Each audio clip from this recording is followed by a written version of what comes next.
Salut à toi et merci encore une fois de plus d'avoir cliqué sur ma vidéo. Si c'est ta première fois de passer par ici, je m'appelle Fabrice Zopop. Dans cette chaîne, je parle de deux thèmes. Je parle d'intelligence financière et je parle d'investissement immobilier. Voilà, si ces deux thématiques t'intéressent, abonne-toi tout simplement à cette chaîne pour ne manquer aucune vidéo. Et si en plus de ça, tu actives la cloche de notification, alors tu recevras de manière automatique une notification lorsqu'une nouvelle vidéo sera publiée. Voilà, si entre-temps tu as des questions, des remarques, des suggestions, des critiques ou alors des propositions d'amélioration, n'hésite pas à m'écrire en commentaire. Dans la vidéo d'aujourd'hui, je vais faire une comparaison entre l'investissement immobilier et ce qu'on appelle les fonds d'action. Beaucoup de personnes ont toujours tendance à vouloir comparer l'immobilier avec les autres placements financiers. Oui, moi je conseille toujours de diversifier ses investissements, de ne pas seulement se lancer dans l'immobilier, d'essayer plusieurs placements financiers. Dans la vidéo d'aujourd'hui, je vais faire une petite comparaison entre l'investissement immobilier et les fonds d'action. Donc moi je recommande l'immobilier. Je ne dis pas ici que voilà, investir seulement dans l'immobilier, mais je recommande l'immobilier. Il faut choisir entre l'investissement immobilier et l'investissement dans les fonds d'action, alors je choisirais l'immobilier. Je vais te démontrer dans la vidéo d'aujourd'hui pourquoi est-ce que je choisirais l'immobilier. Donc j'ai apporté quelques petits exemples pour faire une comparaison. Voilà, si tu veux en savoir plus, reste scotché. La suite, juste après le générique.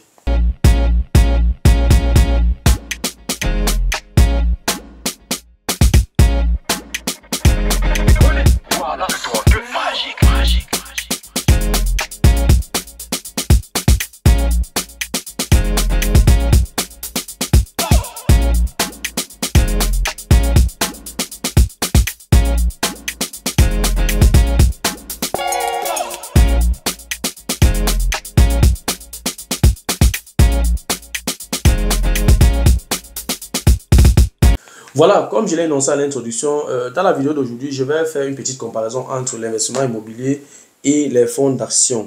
Donc, on va d'abord commencer par les fonds d'action. Donc, je vais d'abord prendre un exemple d'un investissement dans les fonds d'action.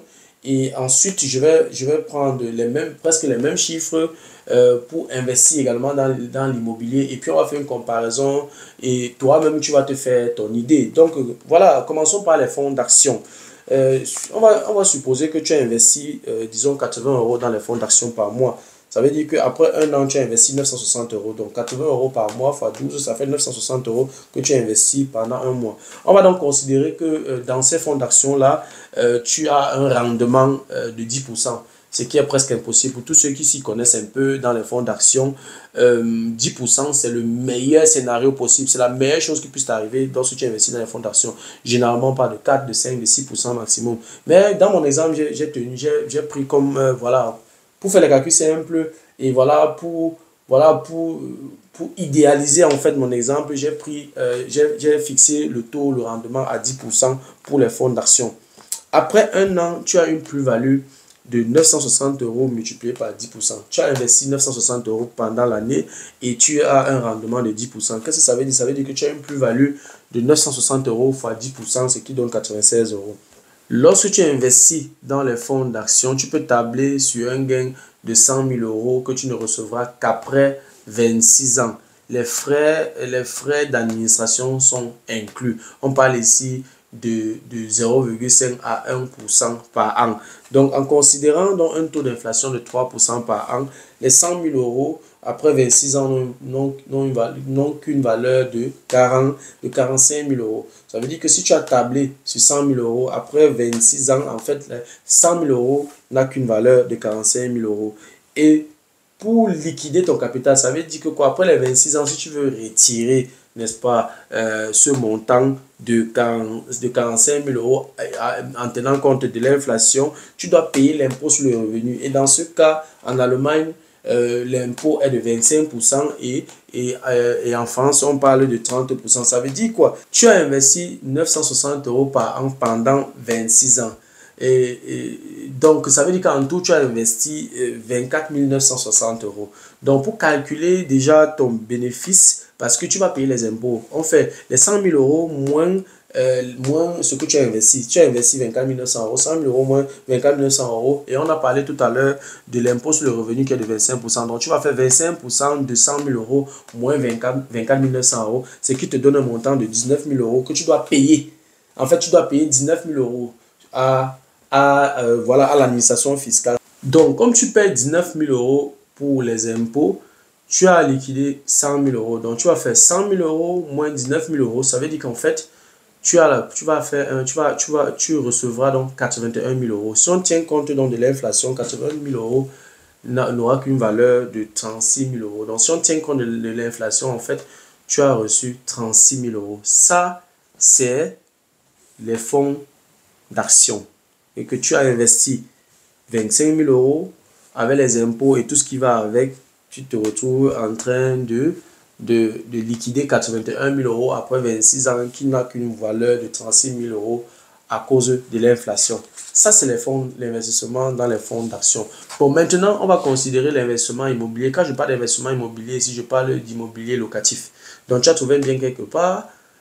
Voilà, tu as utilisé le levier de la banque pour acheter le bien immobilier. Ensuite, tu as mis un locataire à l'intérieur qui te verse un loyer mensuel. Alors, lorsque tu reçois le loyer, tu prends une partie, tu paies la mensualité et tu as également les frais d'entretien du bien.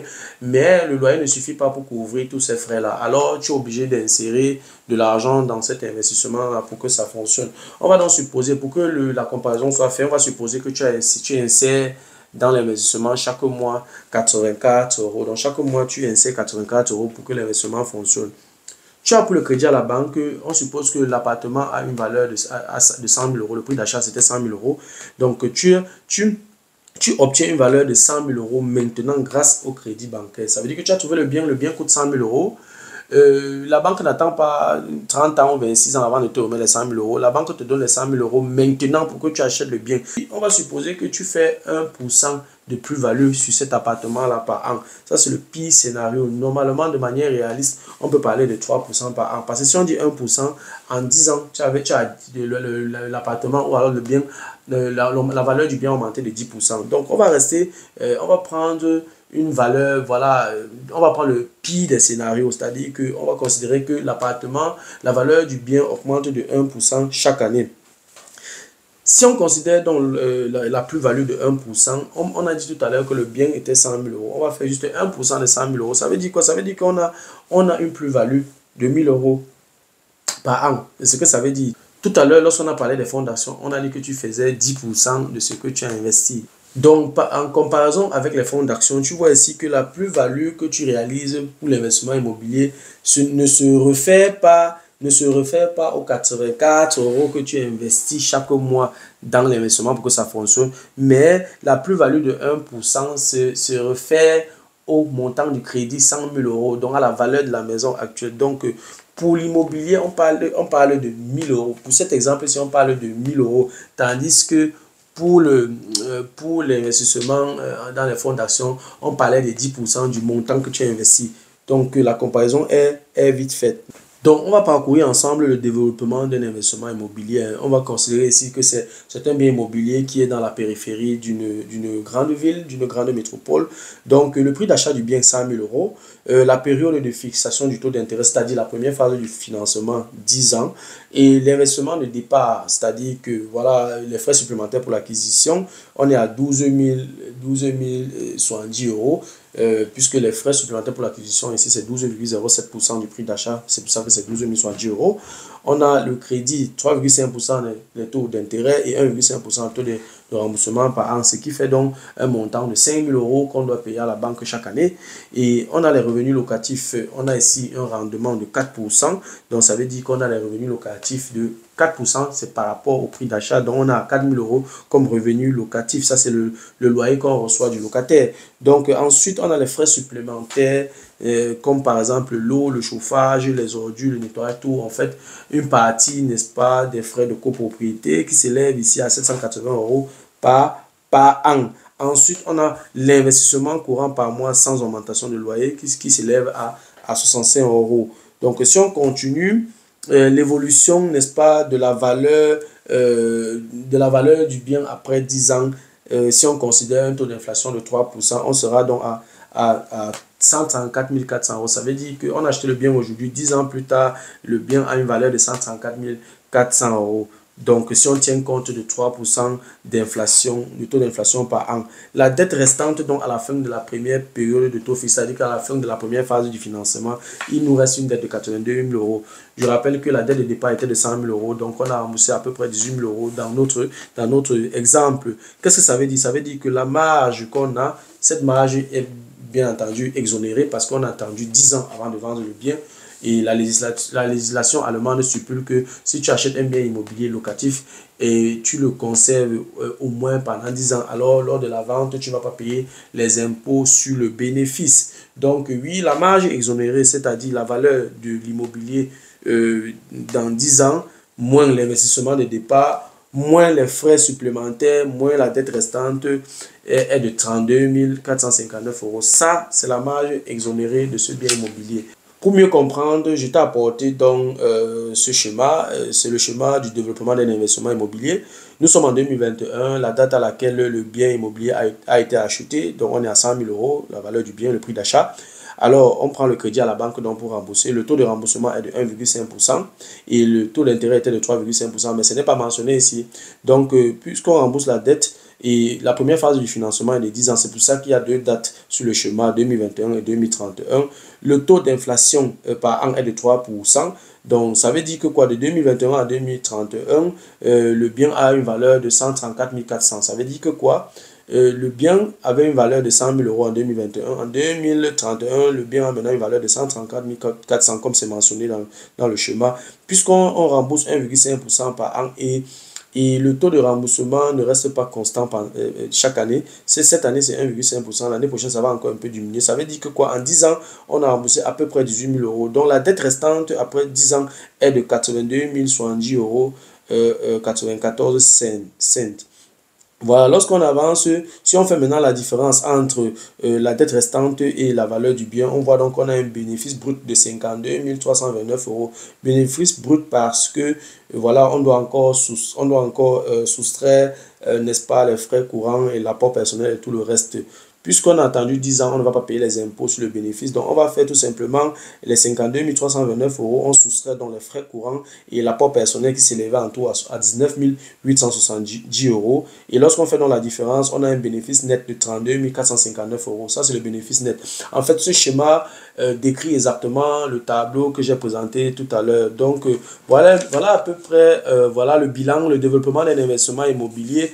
Tu vois donc très bien qu'il n'y a pas match entre l'investissement immobilier et les fonds d'action. Oui, je te conseille de diversifier, mais s'il y a un investissement à choisir, je te conseillerais d'investir dans l'immobilier parce que sur la durée, sur le long terme, il n'y a pas match. On a vu tout à l'heure que la plus-value avec l'investissement immobilier est 10,4 fois plus élevée que la plus-value avec l'investissement dans les fonds d'action. Tu tiens compte de ces paramètres, de ces chiffres, de mes explications, n'est-ce pas? Tu te fais toi-même ton idée et puis tu te décides. Comme j'ai dit, je n'impose pas quelqu'un d'investir dans l'immobilier. Je te recommande d'investir dans l'immobilier parce que sur la durée, il n'y a vraiment pas match. Voilà, c'était tout pour la vidéo d'aujourd'hui. J'espère que tu as pu apprendre quelque chose. J'espère que la vidéo a été à la hauteur de tes attentes. Voilà, si la vidéo t'a plu, je te prie de la partager au maximum. Et si tu aimerais, n'est-ce pas, de temps en temps regarder ce genre de vidéo, ou alors si les contenus de cette chaîne t'intéressent, abonne-toi tout simplement à cette chaîne pour ne manquer aucune vidéo. Et si en plus de ça, tu actives la cloche de notification, alors tu recevras de manière automatique une notification lorsqu'une nouvelle vidéo sera publiée. Voilà, si en temps tu as des questions, des remarques, des suggestions, des critiques ou alors des propositions d'amélioration, n'hésite pas à m'écrire en commentaire. Un like me ferait énormément plaisir. Voilà, si tu as besoin de mon expertise, tu peux me contacter à tout moment via les coordonnées qui s'affichent à l'écran. Tu peux également me recommander auprès de tes proches pour leur permettre de profiter également de mes connaissances. Merci encore pour ta disponibilité. Merci pour ton attention. C'était Fabrice Zopo. On se dit donc au revoir et à la prochaine. Ciao.